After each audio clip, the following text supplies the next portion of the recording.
Hey guys, welcome back to our channel. In this super short tutorial, we are going to teach you how you can transfer the ownership of your Discord server to one of your server members, a trusted one, of course. So guys, if you'd like to learn how to do this, make sure you keep watching, drop a like, and now let us get started.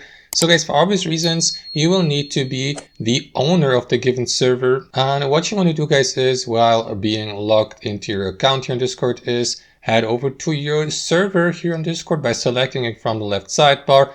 And here in the top left corner, you will see your server's name. So click on the arrow down icon here next to it and select server settings on the drop down menu. Now here to the left or on the left hand side, you will see a list of options. So scroll down to the very bottom and head over to the members section under user management, just like that.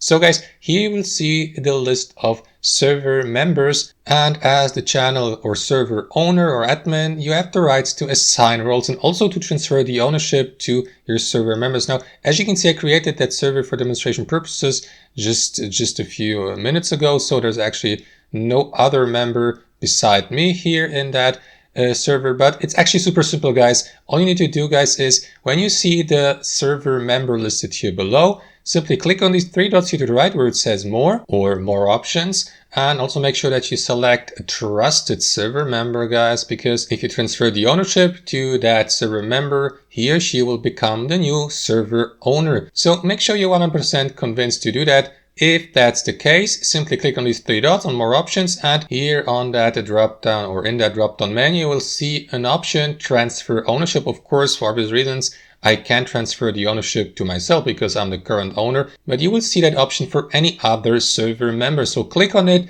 and after that, it's super simple. Discord will ask you again to confirm a decision and also ask you to type in a verification code they will send to you via email or text messages to finalize the transfer. And that's all to it, guys. As you can see, super simple. Hope you enjoyed the video, got some value from it, and I'll catch you later.